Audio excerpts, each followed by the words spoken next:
Okay, all right, here we go. So, as I said, we're going to go through quite a few things. There's going to be a couple things where I'll have you draw and we'll kind of see it today. Get a little more hands-on. You can get some, ask some questions about certain things you need to know. But I'm going to highlight today the big ones I want you to know. Because there's so many properties with some of this stuff. You already know them. Like we've already discussed them from chapter 1 and chapter 2, like no joke. You already know them. You just didn't realize there was a property number with it, like a theorem number. So there's only certain ones I'm going to have you know that I'm telling you right off the bat. Okay? All right, so first,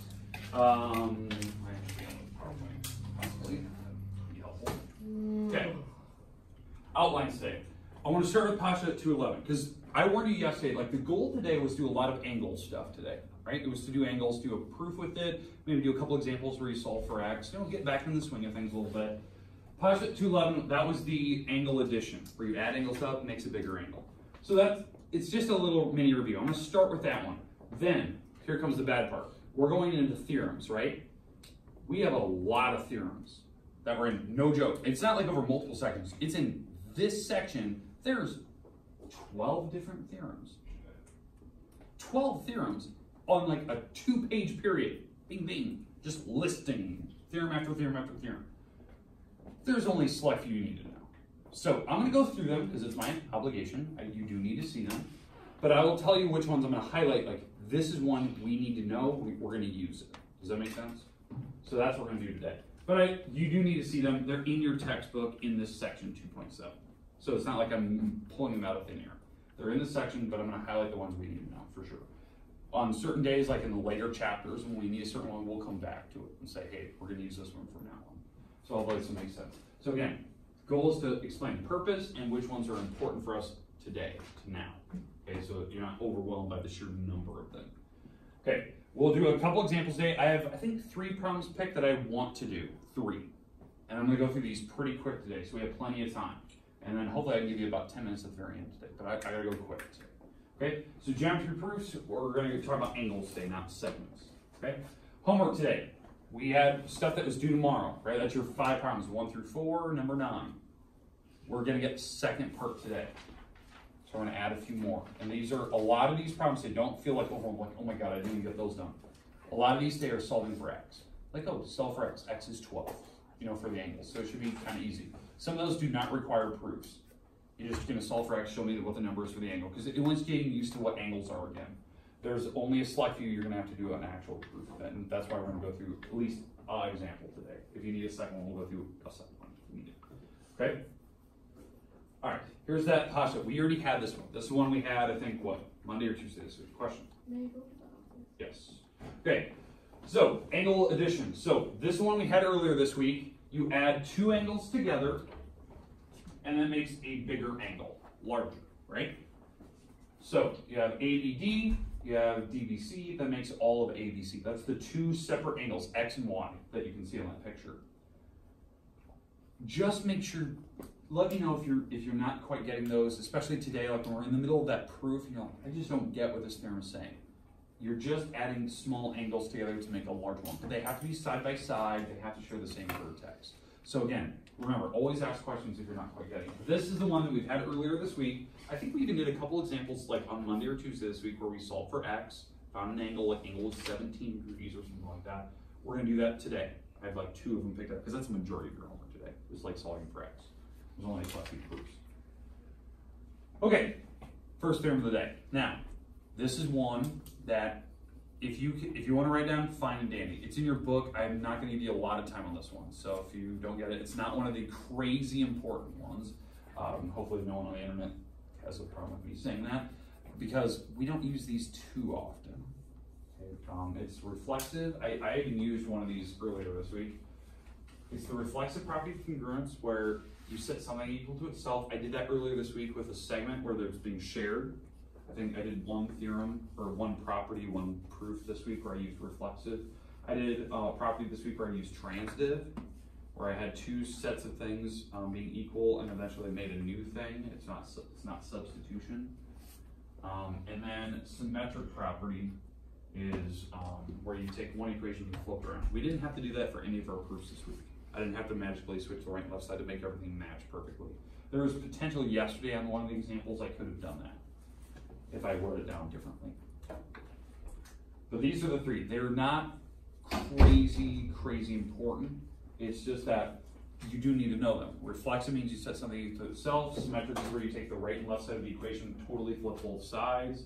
And transitive, when you have two new equations and you make a new third one using the connections of the chain of events. A to B, B to C, so A to C. And you jump the path. Transitive property is actually something that we use a lot in here. You just don't even realize it, like the style of problem. I do problems on the board, you try a couple, we do a couple more examples, and then you get to your homework. Well, then I could have went from here to the end, like start to end for homework. There's certain days that we just do that. I do notes and you go right to the homework. Like there's no middle ground between where we practice a bunch. Great, that was the first theorem. These are the next two. These two you need. I'm going to let you write these down. These are the important ones today. The next two we're going to, actually there's one more that's in between here, but there's two more coming up later that are almost the exact same wording. These are important. To me they are, because these are ones we're going to practically use for proofs.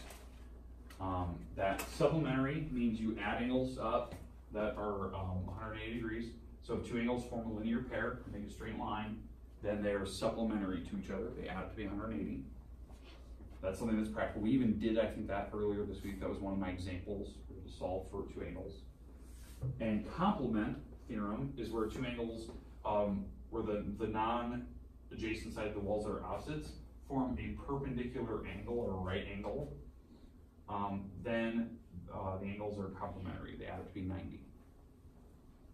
These are the two practical ones. These are the ones you need to know. In fact, I think one of the examples we do later uses this concept where, oh, they add it to be 180. Boom, solve it. But again, what I expect you to know is like, what does supplementary mean? What does complementary mean? That's what I expect you to know. You already know the words. We had them back in chapter 1.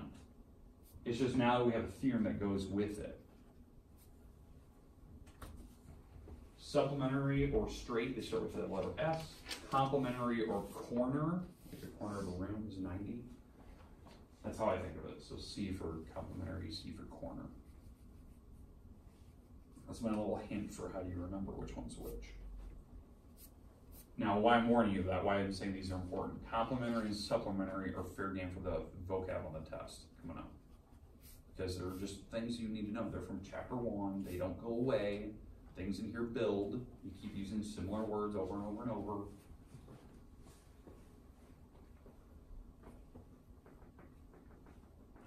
I'll let you write this down. We'll do an example here in a second of this one.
Get some part. Okay, as I said, I want to do one example of this. There's only a select few problems I want to do today where, you know, we do a couple things where we solve for x. Just do some little stuff where you can do shortcuts, because I just want you to get used to solving for x again so you're not overwhelmed by all this proof stuff. You got to relax a little bit.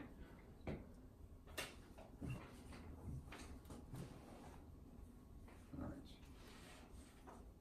Is everyone good? Does anyone still need it? I'll let you go, then you're still writing back there. You good? Here's an example I want you to try. No proof necessary. All I want you to do is solve for x. That's all I care about. Let's solve for x right now. Let's see if you can piece together what we just talked about. So, first line, 6 and 7. Does everyone see the picture? Do I need to make that bigger for anyone? No. Okay. 6 and 7, they form a linear pair. What does that mean? They're 180. That makes 180. Does everyone see that? It's a linear pair. They make 180. They make a straight line. So what we need to do is we need to solve for x. How would I set this up? Somebody want to talk me through? Wheeler, what do you got? I don't know if this is correct or not, but 3x plus 32 There you plus 5x plus 12. Okay. Equals what? Yeah, I don't know. 180. 180. That was good. Good start, right? Add, make 180 to make a straight line. Does that make sense what we're doing? Linear pairs, supplementary mean the same thing. Okay, what I'd like you to do right now, take a minute, solve. Let's see what you can come up with. Do shortcuts, you don't need to do any proof, don't need to give me properties, just give me x. That's all I care about right now. Is it, we'll start reviewing the theorems and stuff tomorrow, and we'll start doing, the practice test possibly as early as tomorrow for the next chapter test, which is potentially next Tuesday for us. But again, a big part of that is like, can you even solve for x? We got to remember how to do the little things right. Yeah, you don't need to do all the steps, just do the shortcuts that everyone wants to do anyway. Let's see what we get. Hey, if you need a calculator, go grab one.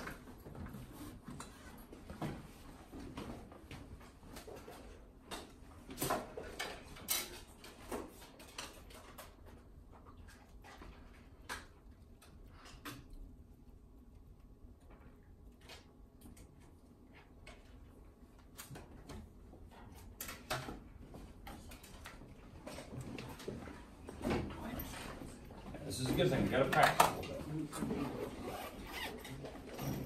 I haven't done this for a while. I haven't solved for x for a while, especially with shortcuts.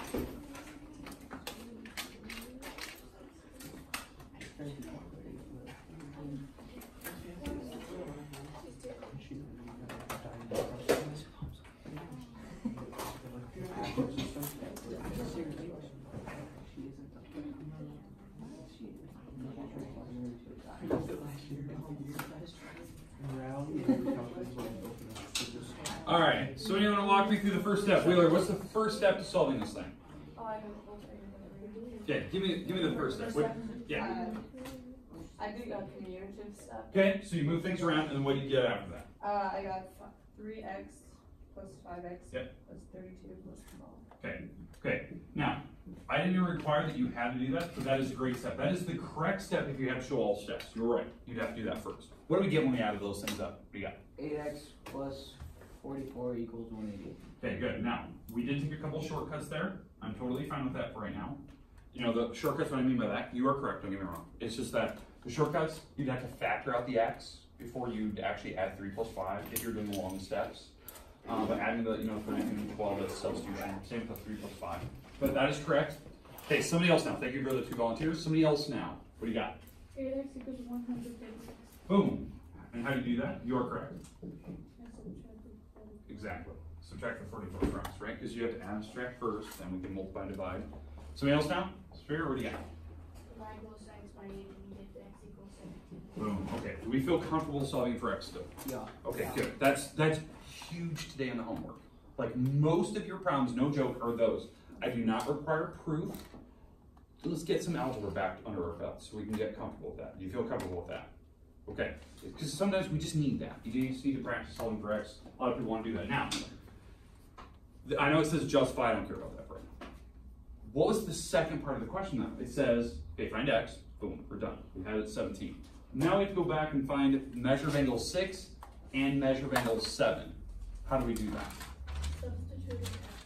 Substitute in x, yeah. You're going to take the 17 and plug it back in. That's what we do. We plug the 17 back in here, and that's how we find the measures of each of those angles separately. Okay, so you got to plug, 3 times 17, add 32, 5 times 17, add the 12. Okay, and that's how you find the last two. Do we feel comfortable with doing that type of stuff? Okay, I will not require proofs in the ones where they just say solve for x. I know this is just the tighter steps, I don't care about that. We just need some practice solving for x again. Okay, we're good? Moving on, let's go to the next one. That was good. Pretty impressed. We haven't done that for a while. Hopefully that made sense. Going on to the next one. Okay. Yeah, there we go. Okay. These two theorems, they're identical to what we just did. Now you're thinking, okay, why would they have two other theorems, 6 and 7? Why would they have these two again when we just did, 3 and 4 that had the same wording? And yes, I did skip 5. I understand I just skipped 5. Okay. Is it because it's congruent? Okay. Yeah, it's exactly right.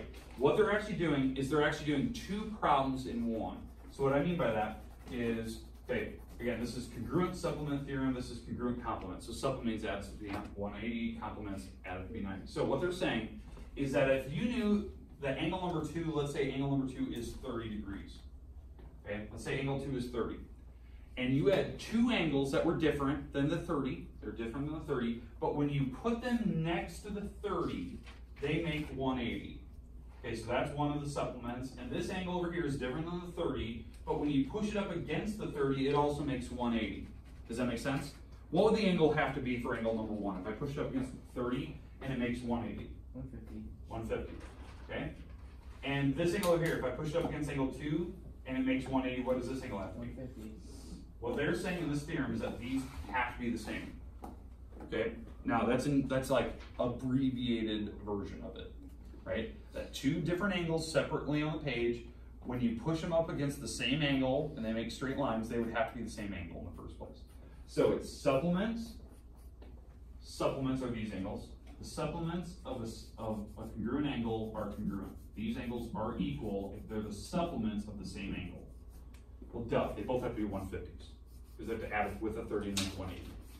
Same with the bottom one. If you know that two angles, when you put it together with the number 5 here, you push these together and they both make 90, then the 4 and 6 have to be the same angle. If they both make 90 with angle 5. Separate. So, supplements of congruent angles are congruent.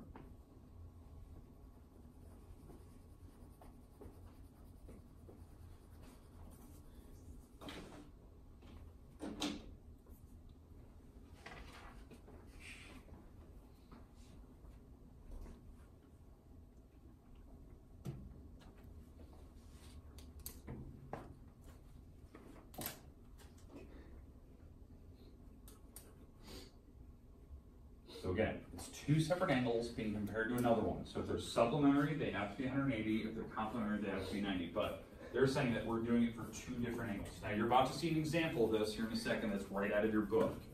Very similar to one of your homework problems. Hint, hint, hint, hint, hint. Okay, but I'm going to let everyone have at least another minute here to write this theorem down. This is one of the important ones.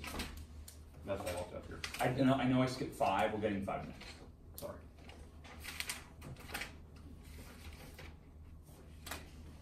The reason I put these out of order because they had the same wording as the last two. That's why I did it.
Are we good so far? Anyone still need that?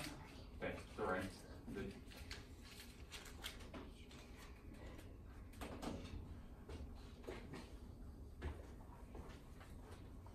That's one thing. Sorry, I'm walking right in the path.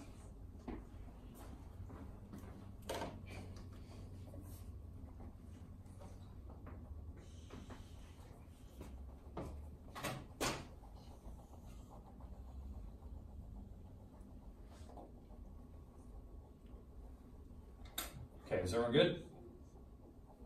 All right, take it we're good. All right, here we go. Let's unfreeze this. Okay, let's go to the next example here. This is the example I was talking about that's in the book. It's going to be a lot like your homework problems.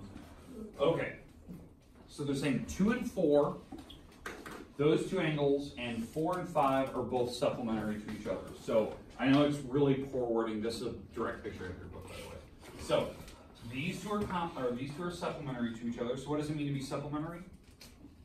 They equal 180. Adds up to be 180. So angle 2 and angle 4 add up to be 180. Okay, so you got that idea in your head. They're also saying that 4 and 5 are also supplementary. Okay, so angle 4 and angle 5 also have to add up to be 180 if I were to actually measure them. So measure angle 4, measure angle 2, 4 and 5. Okay, using the last theorem we just learned, 2.6 and 2.7, since I know that both of these add up to be 180, both combinations, you notice that they both share the 4. They both have the angle 4 in them. That means these two angles have to be the same angle. Like common sense. They have to be the same number. So if they told you angle 4 is a 105, and this is a 105, what angle adds with 105 to make 180? 75. Yeah, this and that have to be 75. Does that make sense to you? They both have to be the same number. They're both adding up to be a 180. Now, why it's important is if you know that these two, right, this angle was 105, then that means this is 75.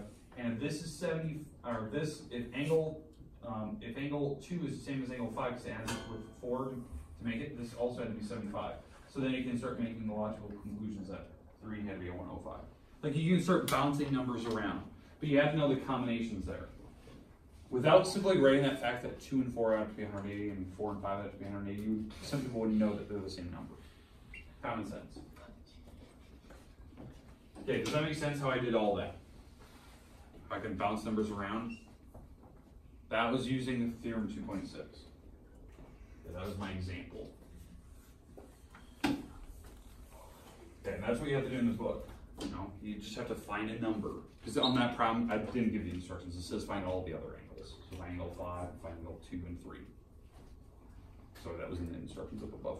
All right, next. This is the theorem that I skipped over by accident. 2.5. Don't write this one down. Just look at it. It's not one of the crazy important ones. What do you notice about the 3 words again? Yeah, congruent. What about the words in the front? Reflexive, symmetric, transitive. We had this one earlier. It's a different number, right? The first one we did today was 2.2, Theorem 2.2. They talked about reflexive, symmetric, and transitive, but it did it for segments. Segments can work that way. It can also work for angles. I could set 2 angles equal to themselves. Or I could take an equation with the angles and flip it around the right and left side.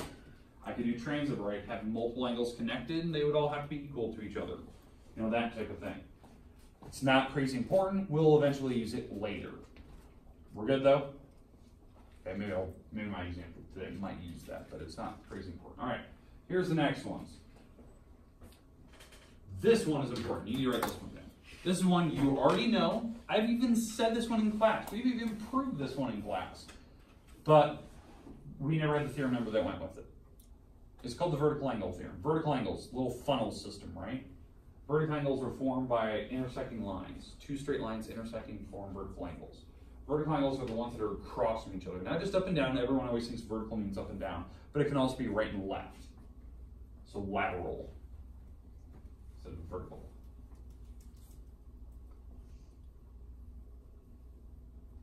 But they're saying that these angles have to be equal to each other. The reason why this works is common sense with how angles have to be 180, because these are straight lines. They're formed by intersecting lines, but it's also by Theorem 2.6, the one that we did just a little bit ago. That's why I said that one was crazy important. I'll explain once you have this one written down, like how does it work? Why does it just use one theorem to actually prove it? But they're saying that vertical angles, the angles that are across from each other, vertically or horizontally, they have to be the same number. If there's straight lines crossing, like this. They have to be straight. If there's any bend in the road, vertical doesn't work anymore. Question? I just have this thought pop into my mind. What's the importance of congruency? Congruency is to prove that things are equal. That's the reason why. If you didn't have congruent, you would have things being equal. Congruent is when you talk about the shapes. Shapes are congruent. Numbers can be equal. That's the difference. So same picture. Equal in size, shape, and measure. All right. Can somebody give me a number for 2? Any number you want. 7. Okay. 7 or 7D? 7. Okay. 7 degrees. Let's say that's 7 degrees. Okay. I'm making that number up. What does angle number 1 have to be if it adds up with a 2 to make 180? 173. 173. Does everyone understand that? I know it's not drawing scale, but this would have to be a 173 because it has to add with the 7 to make 180. That's the same with over here. Angle number 3 has to add up with 7 to make 180, and that makes a straight line. So this would also have to be a 173. That's why vertical angles across each other are equal. They make supplementary angles. It's theorem 2.6 all over again. Supplements of the same angle, have to be equal to each other. That's theorem 2.6. They're pushing together to the same angle to make 180. That's vertical. That works for complementary as well, by the way, because you could have 90-degree angles. Questions at all about 2.8? Okay. Last slide. This one's big and menacing. It's got 20 different theorems on it. It's just massive. It's 2.9 all the way to 2.13. Look at all those crazy things. You don't need to write them. Here's all I want you to think about. Look at the very top line, what it says. What are these theorems all talking about? Right angles. This is the exact thing. What is a right angle? 90. You already know all the theorems right now. Right angles are 90 degrees. They just show every different possible way of why they're 90. Okay, now what I do want you to know from this is this symbol. What is that symbol again? Perpendicular. Perpendicular. Perpendicular means right angles. It means 90. That's the little upside down T. That's the one thing I want you to take from this. That right angles mean T intersections. The upside down T is the 90-degree symbol. It's called perpendicular. So if you ever see this problem in one of your homework problems or a proof, you can actually use the definition of perpendicular as one of the examples in step 2. Talk about whether angles are right angles or 90s. But all these angles on this picture are 90s. And yes, they can add up to be 90. 2 angles are side by side, and they make a straight line. And these angles are equal, then they have to be 90s, because 90 plus 90 is 180, that type of thing. They don't have to be, but perpendicular means right angles. Okay, questions with what a right angle is, the word perpendicular, what the symbol is for it. I know that's a lot of steps just to talk about that. Now, don't get me wrong. I find these theorems are important, but knowing just the definition is more important to me. Knowing what a right angle is. Okay, last problem of the day. No joke. Last problem of the day. I warned you I want 3 problems. So here it is. Not that one. Sorry. That was just soggy breath. Sorry. That one. This is our proof. We only have 1 today. I want to go through 1. This is it. I'm going to go through this pretty quick. I'm going to let you have time to write it down. In fact, I'm going to freeze it just in case the projector decides to turn off. That happens every now and then.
find my way through this.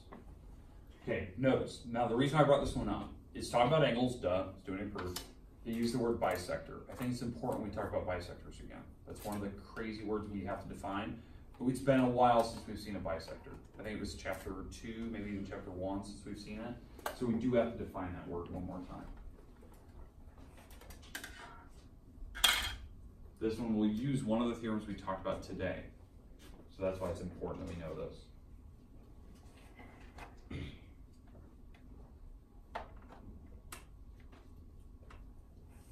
Okay, we good to go? Okay, here we go. Proof. Step 1. What do we always do on step 1? Given. We're given that DB bisects angle ADC. So let me highlight that. BD bisects this angle ADC.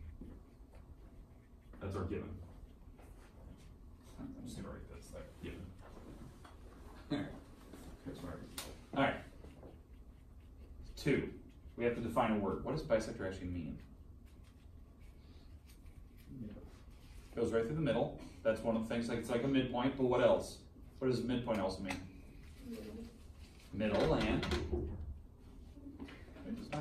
Yeah. Just one other quick question, I'm sorry to interrupt. I forgot my computer at home and my study guide was in there. So you have to bring it tomorrow. Okay. All right. So.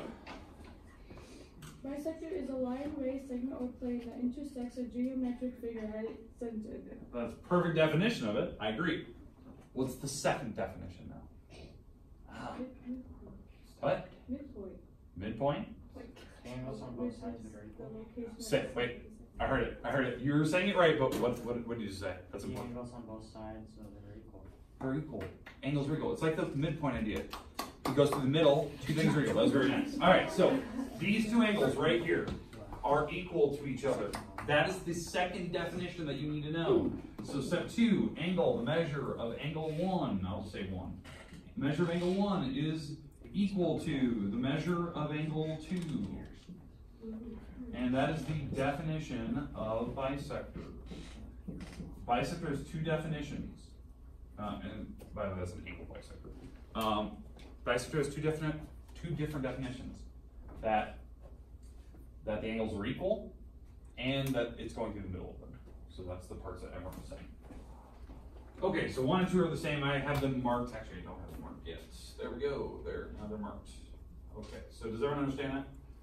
Okay, next thing. Now we have to get to kind of a formula. Now, we don't need to do angle addition here or anything like that because I'm not trying to prove that, you're adding 1 and 2 and that makes a bigger angle. I'm not trying to do any of that. Is there anything that's obvious from that picture? Maybe with the last theorem or 2 that we did? 1 and 3 are equal. Hey, why? Because they're right across from each other. Which is called? So the V. Vertical, yeah. Angle 1 and 3 are equal because step 3, they are vertical to each other. They're angle, they're congruent. They're congruent, they're equal. Vertical angles are equal. 1 and 3 are equal because they're straight across from each other. So if this was 20 and then the other one is 20. Does that make sense? That's vertical. That was theorem 2.8 that we just did a little bit ago. I said that was an important one. The last step, ... What are we trying to prove? What are we trying to prove? A is congruent. 2 is congruent to 3. 2 is equal to 3. Okay. Now I'm going to go one more step here. Sorry, I put a ... I'm going to go one more step. These are equal. Here's the reason why I know that 2 and 3 are equal. Do you agree that 1 is equal to 2? Mm-hmm. 1 is equal to 3. Mm-hmm. So that means 2 and 3 have to be the same. That is doing the transitive property. Or substitution, if you will. Transitive. You're connecting 1 to 2, 2 to 3, 1 to 2, 1 to 3, so 2 and 3 are the same. It's transitive. Connecting the dots. You could even say substitution. I can understand that if you did, because maybe you thought I'm plugging 2 here, substituting them. So I would accept that as well. Okay, the last line, this is where I'm gonna say that now they're congruent. Angle 2 is congruent to angle 3. Boom, done. Definition of congruence. Now, this one is different, right? It's not like I'm doing angle addition or anything like that, because it's not trying to prove that I add 2 angles to make a bigger one. Nothing like that. I could do that eventually. I could easily see how to change that problem to make it an angle addition problem, where step 3 would be angle addition for my formula, but this one is using vertical. You just had to see that I was just trying to prove some angles with this thing. Okay, here's your homework today. Ooh, I have this frozen, what am I doing? Okay, here's your homework. This is going to be due on Friday still, due tomorrow. You know, I'm adding more. Adding a selective problems. Today's homework that you're adding, a lot of it is just solving for x. You do not need to do proofs when you do that. There's only selective problems where they're going to have you do a proof. So here it is. So it's still due tomorrow. We're adding the selective problems, still due tomorrow. This is the one I gave you yesterday, correct? 1 through 4? Yeah. Here's your new part. A lot of that, 95% is just solving for x, finding an angle that's missing on a picture. Okay, so you do not have to do properties or anything like that for those.